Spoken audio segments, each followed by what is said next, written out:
Hey, welcome to our first episode of the podcast. Thank you so much for watching. We had a great conversation. I know Addison and I really had a blast. Hope that you have a blast watching this episode. Got to talk to a great friend of mine, Chris Yoo, who is a computer science major in college. I got to play football with him and got to grow alongside of him. He's a man that pushed me in my faith. Look forward to a lot of the discussions. We got to hit some topics in computer science, some topics in weighting, some topics in athletics, but a lot about the faith, and I felt God really gave us a fruitful conversation. Hey, how's it going, everybody? Welcome to Found in the Flock. This is episode two or episode one of our podcast series, like we mentioned on our talk show. Every Tuesday, we're going to try to put out a new talk show, and then every Friday, we're going to try to have a guest. Today, our special guest is Sir Christopher Yoo. Chris Yoo was my roommate for a long time all through college. I played football with him. This man pushed me in my faith, pushed me back to the faith even when I was struggling. He's an amazing dude. Has 2 degrees also from the Colorado School of Mines, both in computer science, including a master's, where he now works for Salesforce. Lot of good things. Really looking forward to this conversation. Just start off, Chris, how you doing today, man? Thank you for taking this time and taking some time away from work today. Yeah, of course, man. Thanks for the intro. Really appreciate it. And yeah, doing good. Just wrapping up, not wrapping up work, but trying to get through the work day on this Friday. Yeah. Yeah, I'm excited for the conversations that we'll have today. Yeah, dude. Been really looking forward to it. We were talking about who we want to get on the podcast, who we want to get as our first guest, and I was like, dude, got a really great buddy, Chris. He's been there for me. He's really somebody that's really strong in his faith, and kind of our first podcast. Want to get somebody who can carry that conversation along with us. And yeah, so I mean, really, the first question that I really want to get into and kind of how I want to start this conversation off is like, tell us a little bit about you, like how you got to Mines, playing football, and then kind of just like what brought you to where you are now. Yeah. So do you want me to start like super early or kind of like where should where should I start? Because I don't want to go through like my life story if I don't have to. Wherever you feel like it's good enough. If you want to go back to since birth, or you want to go back to like middle of high school. Okay. Yeah, I guess yeah. Um, the way I got to mines, so ever since I was in like middle school, I was like, I'm gonna go play Division 1 football. Like this is the dream. This is like the goal. This is the plan. Like I'm gonna go play at Oregon or Ohio State. But as I went through playing high school football, I would say I was pretty good. I was above average. I was talking to some Division 1 schools like Air Force, some of the Ivy League schools, but unfortunately, I think I just wasn't good enough for those schools, and I think God kind of opened up the doors for me to go to Mines. Funny enough, I actually did not know that Mines was like a school. I remember Tim Brendan, who was our offensive line coach, came to my high school, and my physics professor was like, "Oh my gosh, Chris, like that coach is from Mines, like you have to go there." And I was like, "I don't even know what school that is, but okay." Um, I know I really want to do computer science. Mines has a pretty good CS program, and so kind of did CS, and then got to Mines through a scholarship by playing football. Um, I guess some like highlights from college. Football was a ton of fun. I mean, I met Josh. I met some of my best friends playing college football. But unfortunately, I think um, football. I think a secondary goal for me after the whole Division 1 thing was like I'm gonna go play professional football. But I think God really had different plans for me. About like my junior year, it started to like really not work out, and I was probably like the unhappiest I've like been in a really long time. Um, and I think just the opportunity of doing college ministry through this program called the Salt Company at our church, I think that kind of led me to kind of putting my entire like energy towards doing that and giving up football. And I think that was a really formative experience for me, especially in my faith. And yeah, I mean, just like ups and downs like everyone else. And now I'm blessed with a beautiful wife and a good job. And great friends. So yeah, I guess that's my story up to this point, very shortened. Yeah, if I may, right before we start getting really into the depths of this conversation, just kind of want to make it a little more freelance real quick. I'm glad that you mentioned like talk about like really feeling called to computer science with all this stuff in AI and whatnot. Like, kind of like what do you feel are the biggest misconceptions of computer science and the way that people view it, just so the viewers have a little bit more kind of connection between like what you're doing as a job and kind of what you studied through school. Yeah, I think computer science and I would say software engineering is a subsection of computer science.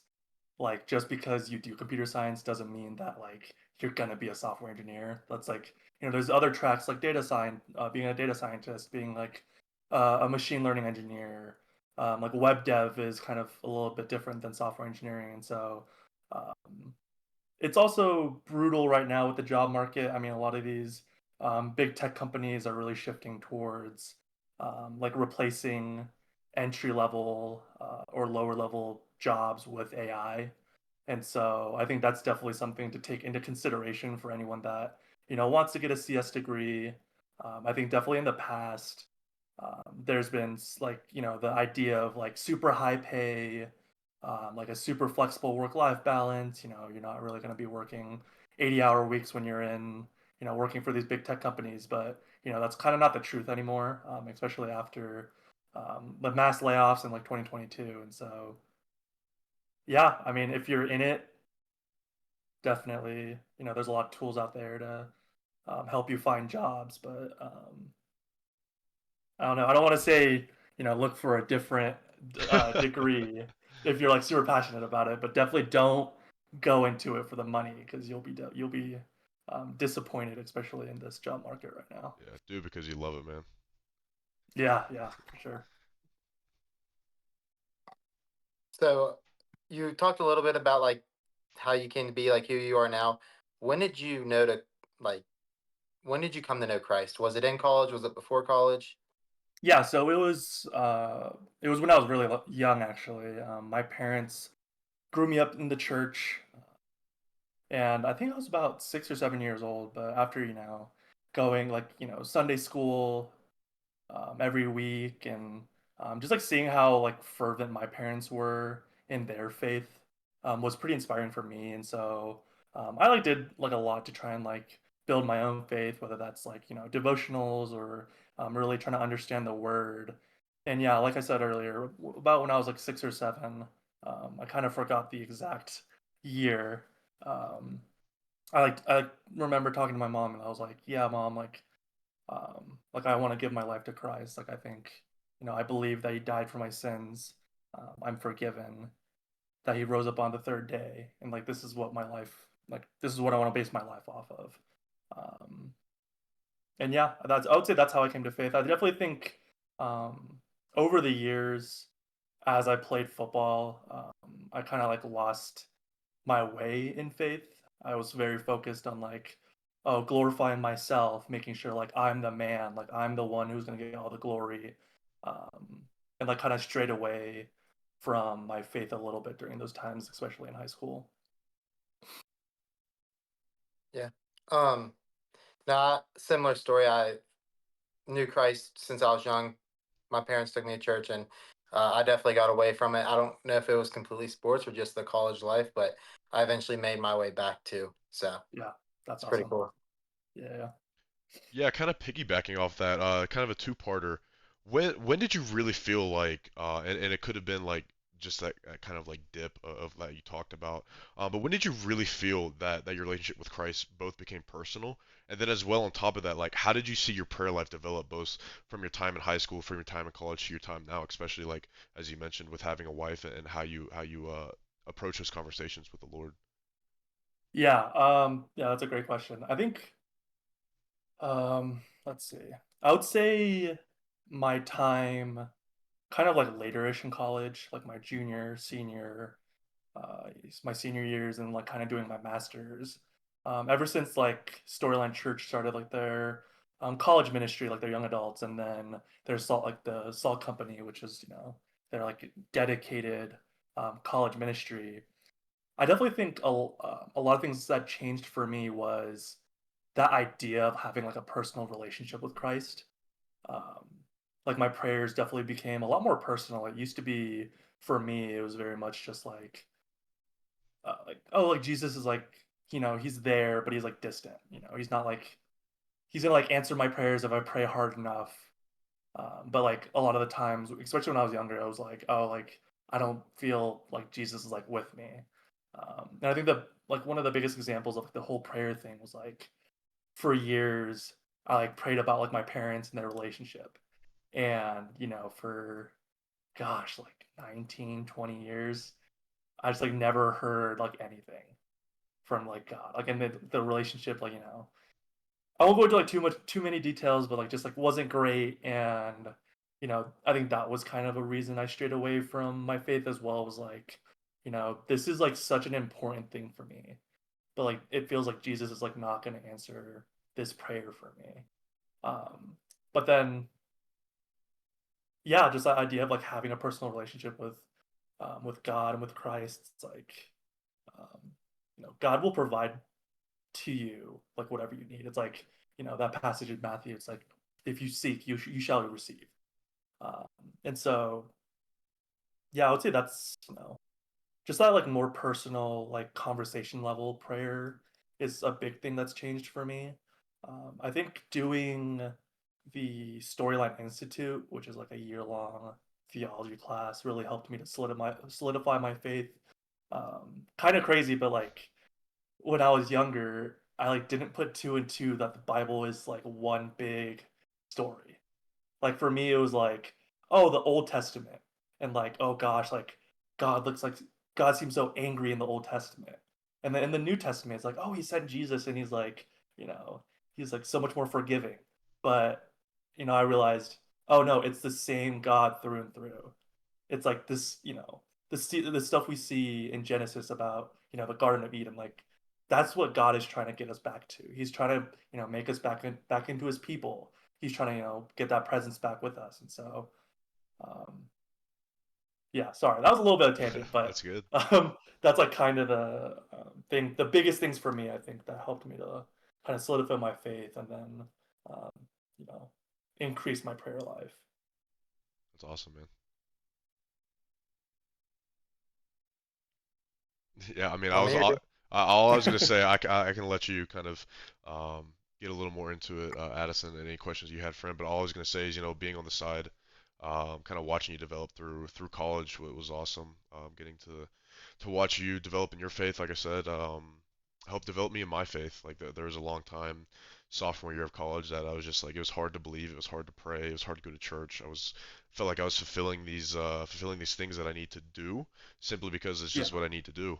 But like having you, having our other roommates Riley and Ethan, watching um, somebody a little bit younger in their faith, watching somebody like you who's a lot older in their faith, watching a revitalization you, watching this like baby like faith and growth, and our other roommates was really kind of like helped push me back into it. It's like, wow, I really gotta get my stuff together, man. And I can tell you, you're a huge role model to me in that. Just seeing somebody my age pursuing it so willingly and with so much love towards the Lord was awesome, man.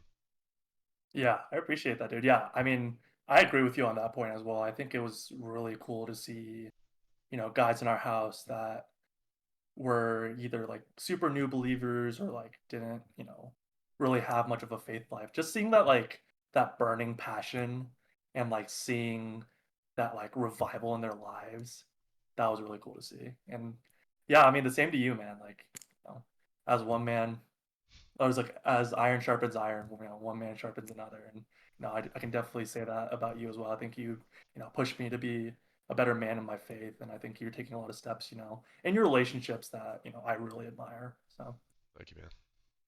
So I kind of have a question for the both of you. I know Chris mentioned earlier when you kind of got away from God in high school because you mentioned, I don't know if it was because of sports or sports were involved because of pride, I'm going to say.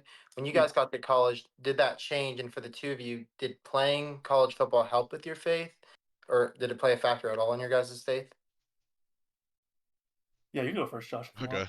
Okay. Yeah, I think the biggest thing for me, I got humbled really quick. So we both came in, we're the same class, 2020, and COVID knocked out that first year. All we did was practice, then we had COVID shutdowns and all things like that. So for me, there was supposed to be a fourth year senior that was going to play his fourth year in 2020, and I was supposed to take the reins seasons 21 through seasons 24.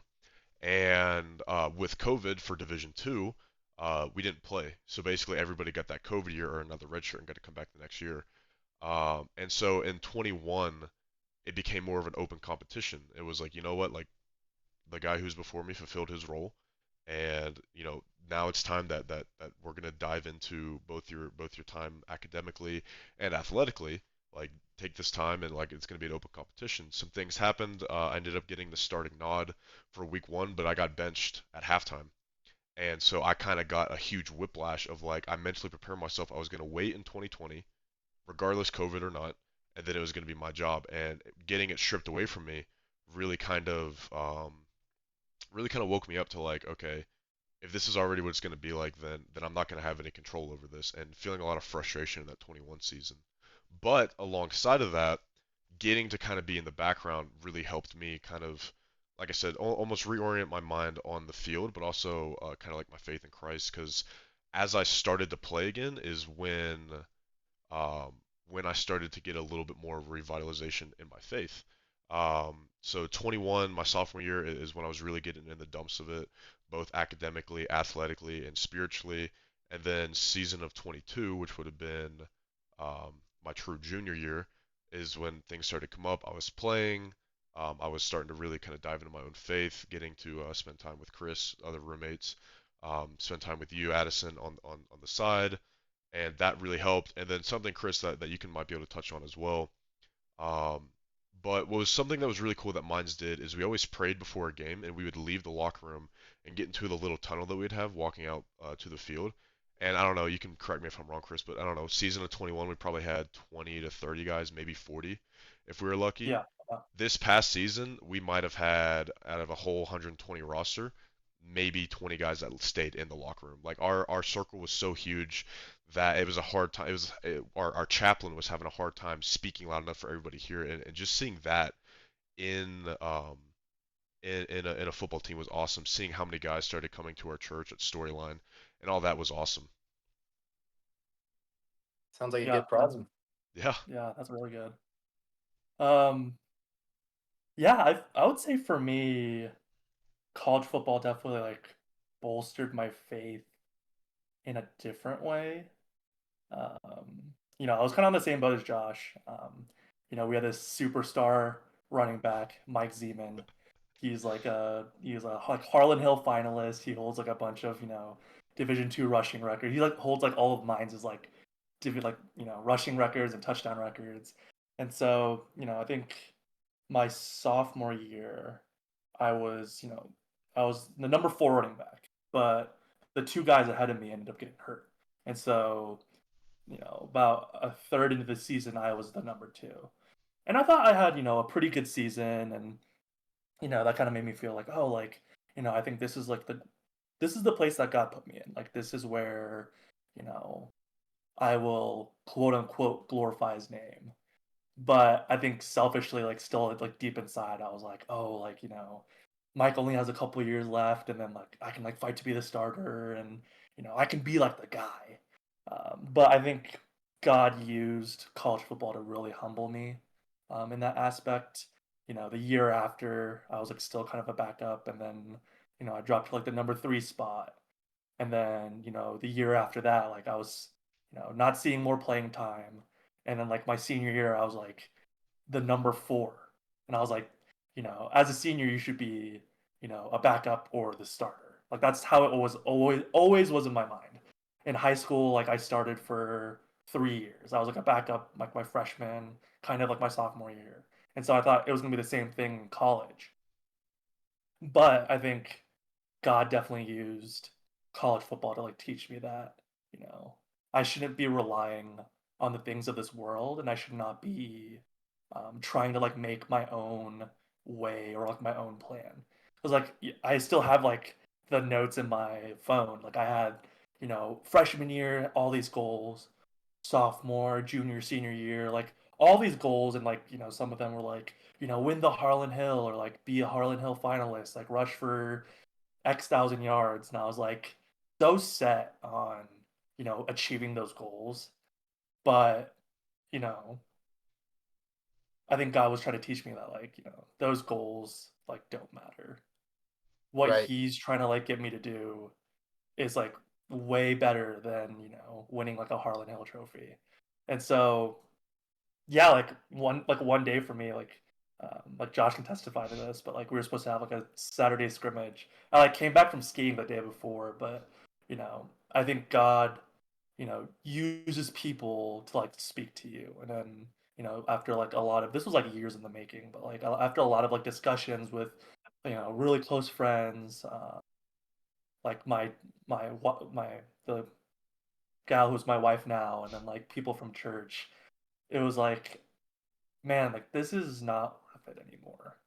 Like I don't think this is where God wants me. Like there's no way like I should be living life so miserably in a sport that I used to love. And so like a switch kind of hit, and I was like, oh, like I think God's like pulling me in a different direction. And so I think through the ups and downs, I think God definitely used college football to like bolster my strength, or not my strength, my faith.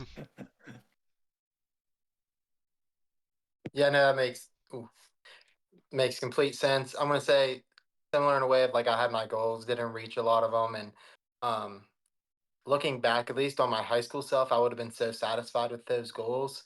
I wouldn't have been motivated to do the sport in college, or I wouldn't have been motivated to do something else. And I'm glad that that motivation stayed, despite the fact not maybe reaching those goals. So, no, I completely get that. That's pretty cool. Yeah, And I kind hearing guys not saying sports are rock bottom for anybody. Like we're blessed to even be able to be in college athletics. I believe it's like 3% of athletes even get to go and play. So I don't want to call it rock bottom, but in our minds when we're playing sports, when we hit rock bottom, it's good to know who our rock is. And I kind of that's kind of yeah, what I'm hearing from you guys is you had a lot of good parts in college that has helped you with your faith, but you also had a lot of humbling parts, and that's really what drove you even farther, at least made you stronger in your faith. So yeah, yeah, Oh, there is plenty of rock bottom, especially in a class called Phys 1 with a little software program called Long Kappa.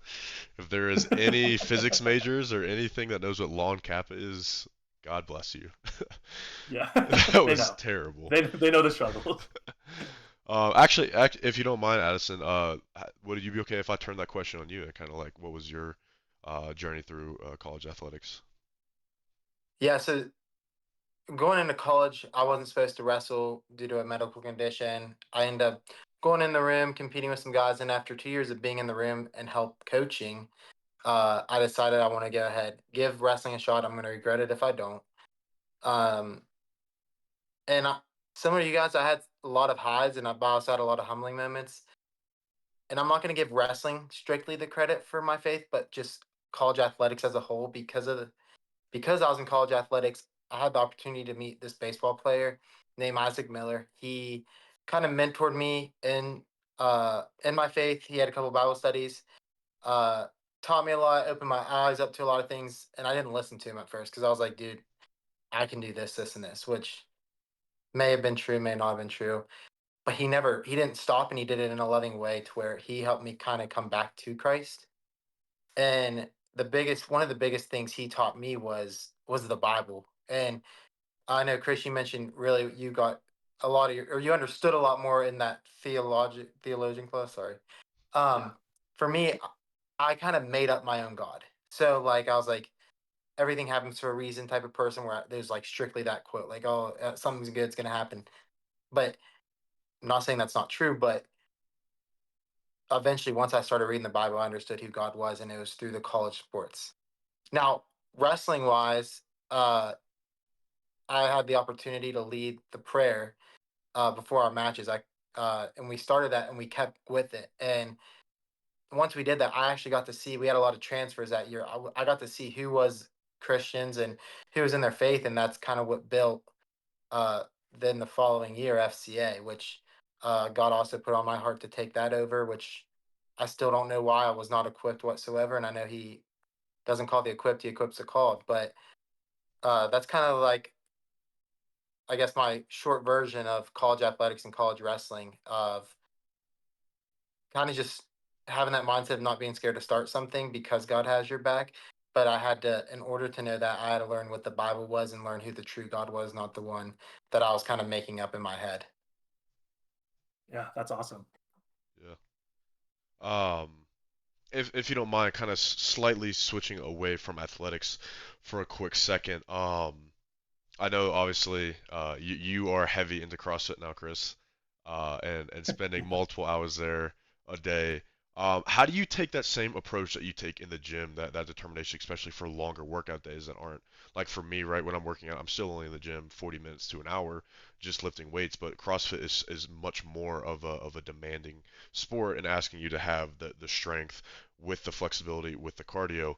How do you approach those kind of grueling CrossFit workouts, both into your everyday life, whether it be in work, or just like approaching like a theological question or anything else that might be like troubling you your day to day? Can you re-ask that question? You kind of lost me there. Yeah, yeah. Pursuing something like CrossFit, kind of having those grueling workouts you see rowing what is it, they go off calories or meters, whatever whatever the thing may Yeah. be, knowing kind of what you have to do to get through that almost practice, almost being hour and a half 2 hours. How do you take that same mindset of like kind of buckling down, being like, I'm just going to get through this because the payoff is so much better? And how do you use that same mindset, whether it be trials, spiritual trials, or a hard work week that you got coming up, a due date that's coming up right before you know it? Yeah, that's actually a really good question. I there's definitely some workouts that so yeah, CrossFit is like it's like a good form of working out. Most CrossFit classes are, like 30 minutes, an hour long. They're trying to tailor towards, the crowd that's like busy, but like trying to still get a good workout in. The caveat is, yeah, I'm trying to like be competitive in CrossFit and do all these things, and so like my training definitely takes way longer. Um, but there are definitely some workouts where I'm like, dear Lord, please help me get through this workout. Our the program I follow, our strength coach from Mines, the football strength coach, he's the one that also does like the CrossFit stuff, and sometimes he writes a lot of brutal workouts. But uh, I think like the biggest thing is too many times in life. I think we try to lean like on our own strength. We really try to like grit our teeth, white knuckle, and like try to get through these things in our lives. I think a lot of times like that's like you're gonna find yourself in like a really dark spot if you do that. I think really leaning on God, like through whatever like trial you're going through, will like lighten the load of like whatever you're going through. And so like for me, uh, yeah, like even something as silly as like a hard CrossFit workout, I'm like, dear Lord, like please get me through this workout. Um, luckily I haven't had super hard work weeks yet. Everything has been pretty easy so far. But like stuff in like my relationship and like my marriage, I'm like, Lord, like I think I'm trying to build my own kingdom here. Like this is hard dealing with X, Y, and Z. Like please, can you like help me with this? Yeah. And so yeah, I would say like there's like a certain level of like tenacity and like quote unquote like grit that you have to have on your own. But I think more importantly, you have to rely on God to get you through all those things. Yeah. Quickly piggybacking on that, you talked earlier about the computer science route and getting a job, how grueling that can be. I should have definitely thrown this in there because it just kind of hit me going through that. What are some things, whether it be just that kind of grit in yourself, knowing God's going to work it out, or simply just giving it away? You talked about like building your own kingdom and looking more towards God's kingdom. When it came to looking for a job, I remember that was a huge thing for you, whether it came to internships or the job that you were able to land. Yeah, yeah. So um, it's interesting because like when you like pray for things, God gives it to you, but in like ways that you don't expect. And I think like last year before I got my job, I was really praying to become more of like a patient man. I was like, God, like please, like I think um, I was way too much into like the oh, like I deserve this. Like I worked hard, so I deserve it. And I was definitely praying, like, God, please just like allow me to have a more patient heart. And so, I did a string of internships uh, with the same company for like 3 summers.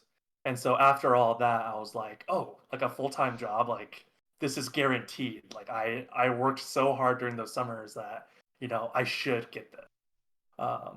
Unfortunately, it took, there's a lot of stuff, that we talked about earlier, like in the tech world where, even, it used to be, if you have like that internship, you're like more than likely going to get the full-time job. And like now that's not really the case. And so for me, yeah, I was like praying about like, yeah, like, God, please make me more patient. And so then from like the end of uh, my internship in like early August, I was like in the process of like trying to get this full time offer. I was like, super. I was, honestly like pretty stressed. I was like, I'm getting married soon. I have a wife that's like still gonna be in school. I need to have a job to be able to like support her and provide for her, and Lord willing, use my degree to do it. And so from like August to November was like, or like I think it was like late October, November was like a super long waiting period. And I think just in that moment of waiting, I've never felt my faith so like dependent on the Lord. Just like knowing that like 3 or 4 different pieces had to align perfectly for me to like, get this job, stay in Colorado. Like those were like the two biggest things. And like for all those things to line up, there was just like this overwhelming like reliance on God to like, figure that all out for me. And so like my prayer life got like really good. I'd pray a ton. Um, and then just like my relationship with like others also got really good. Just like talking through those things and leaning on others as much as I lean on the Lord, and I try not to lean on myself.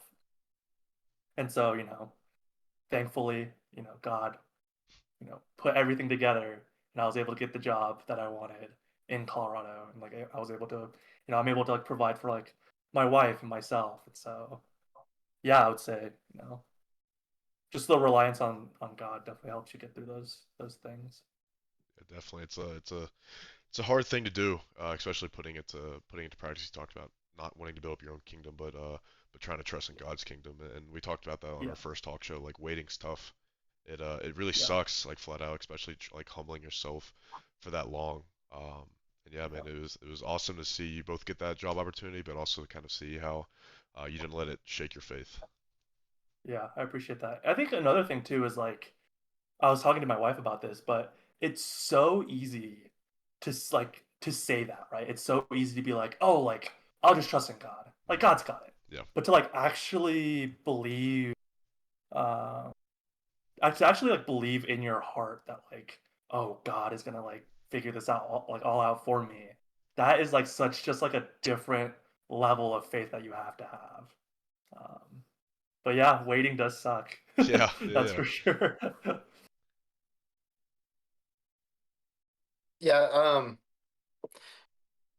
you hit on a lot of what Josh and I actually talked about on the last show we did, and just waiting, and something that we both talked about is like how we talk to God or how God talks to us, and we talked a little bit about just our prayer life, and then getting to the Word more, and that's a way for us to communicate to God and God to communicate to us. During that time of waiting, I know you mentioned there was lots of prayer, probably lots of reading. Do you have anything else you'd like to mention that you did to draw closer to God to trust Him? That's a good question. I don't think so. I think that, I mean, you hit it right on the head. Like prayer and like being in the Word and like really trying to like listen to what God is like trying to tell you in this like season of life. That's I think that's how I kind of got through that season.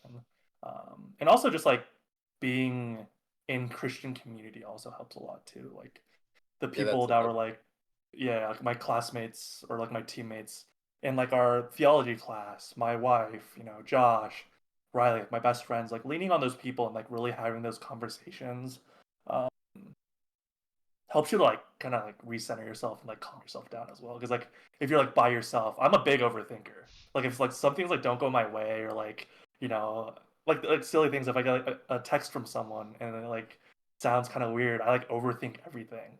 And so just like having those people and that like Christian community also like helps a ton in those waiting periods to kind of like make sure that you're not freaking out over stuff that's not going to happen. Yeah. No, those are the people that help you remember like what the purpose of life is. Like even if you Yeah. did all that work in college and you got nothing for it, there's still a purpose for you that God Yeah. has for you. So it is good to surround yourself around the right people. Yeah.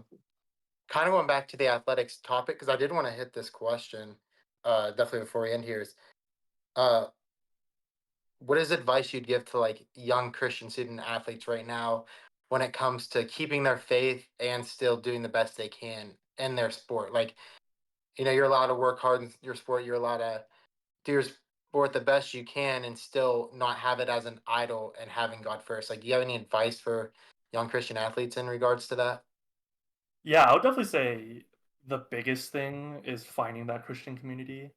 I think it's really easy to get caught in the wrong crowds. And that can definitely, stray your faith a little bit when you're like in these crowds and, you know, the things that they do might not align with you.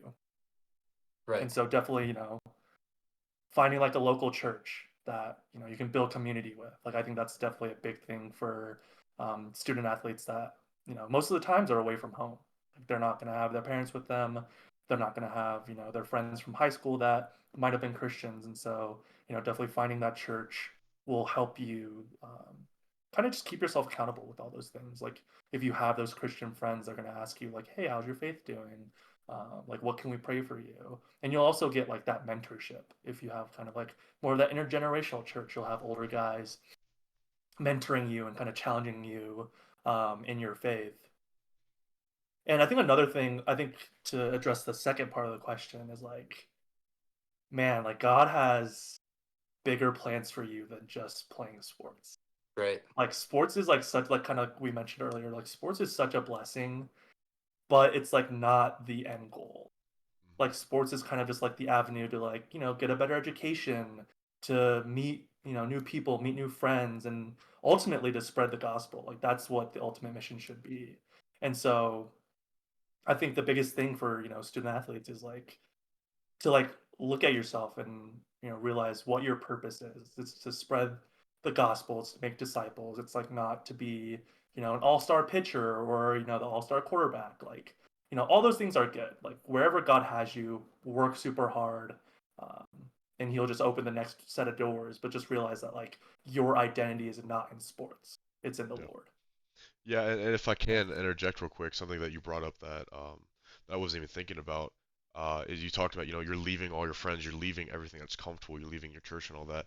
And I think God really uses that time, at least He did for me, of like, all right, like you say you got faith in me, like how much are you willing to talk to these total strangers Yeah, about me? Like, yeah, and it was really it's a really nice growth point looking back on it, like, uh, um, and I don't know how much for you guys, but I know for me personally, like getting out there and like just constantly putting myself there, like, hey man, like if you want to come, we got a little bit of the guys that go to this certain church. If you want to come, and it's like, ah, I'm not really Christian. It's like, all right, I mean, if you just want to check it out, and then they finally check it out, dude, and getting to like see that is huge because it kind of helps give you those yeah, little like restoration for your soul, yourself, like you getting to watch God work is just so amazing.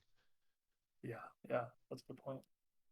I think this is, I still have one more question at least, but definitely a good first guess. He hit on what we talked about last week, and you already started hitting on what we're planning to talk about next week, at least for me, Nice. and that's relationships and the community around us. And uh, where I'm going to be talking about that on like a perspective of what I've learned from it. But I think that's cool that you brought up like community is a big deal, and being around the right people is a big deal.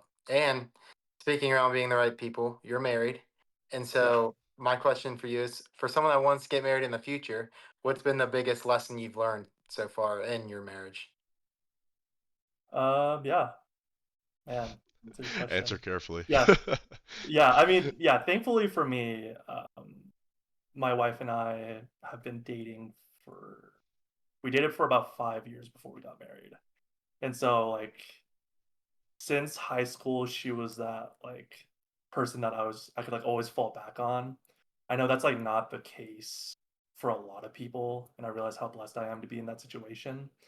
Um, I definitely would say, for young guys looking to get married, it's like make sure your faith is like in the right place first. Make sure that you're not, trying to get married for like the wrong reasons. Make sure that, your wife is a woman who fears God, because ultimately, she will make you better in your faith. And I remember, I was talking to Josh a couple days ago, but he was like, if I'm going to get married, you know, I'm going to make sure that, my faith is solid. Like, I feel like I should know the Bible cover to cover. And it's just like steps like that I think you need to take in order Yeah. to, be the head of the household. Because God, tells us as men to lead our families well. And I think the only way you can do that is really like leaning into God and really making your faith as strong as possible before you get married. Yeah. And also do premarital counseling if you get married. It's like a big, big must. You learn, like I said, I've been with my wife. I've known her for 6 years, but you like learn stuff about your to be wife in premarital counseling that you wouldn't have found out otherwise. So, yeah. Yeah. That's something I'd never really heard of until recently. About the whole premarital counseling, and recently isn't like the Yeah. last few years, but everybody that Hmm. I know that's gone through it has talked about like just nothing but stellar reviews. Um, Yeah. Yeah. so I yeah, mean, it definitely, I think, sorry, like no, you're the good. last point on premarital counseling, um, it recenters a lot of the topics that you'll like talk to with your wife, like kind of around like the gospel, like to realize that your marriage is the ultimate goal of marriage is not to like have a family and like have like a partner to like just like do stuff with. Like that's not the point of marriage. The point of marriage is to sanctify one another. Like Hmm. marriage is like the ultimate sanctification tool. And so when it comes to like finances or having kids, you like all have to realize that like God will take care of all those things. And I think that that's a big thing that you'll learn in like premarital counseling. So yeah, that's my last point. Yeah. All right. Well, real quickly before you go, thank you so much for your time. But I wanted to ask one more Of thing, course. just as kind of like a little funny. We talked about it on our first talk show, kind of a two-parter. One, does pineapple belong on pizza? And two, if you were only gonna have three fruits for the rest of your life, what would they be? So if you think pineapple belongs on pizza, you're insane. Thank you. Yeah, sorry to call you out, but I Wow. think that's pretty crazy. So that's my answer. Pineapple definitely does not belong on pizza. And then three fruits to have for the rest of my life. That's the second Mm-hmm. part. Definitely strawberries. I love Yep. You were strawberries. gonna say that. Uh, grapes Mm. and peaches. I think those are my top three. There you go. Yeah. Yeah. Acceptable. All right. That's all I got, Cool. Addison. I think that's all I got. I got my questions out. Thank you very much. Awesome. Yeah. Thank you so much for your time, man. Yeah, of course. Thank you guys. This was sweet. So Yeah. good talking to you guys. Yeah. Thanks for tuning in to our first show. Chris was a great first person to kind of talk to about his faith. He hit on some points that we talked about in the last show, such as waiting and how good it is, but at the same time, we feel maybe not so good in that process. He also hit on some things that we're going to be talking about in the future, like community and relationships and who you surround yourself with. And he hit on some things that me and Josh didn't know, and that's the importance of premarital counseling for two people that want to eventually be married, not to each other. It's good to hear that advice. So stay tuned for the next podcast. Yeah. Thanks for watching, guys.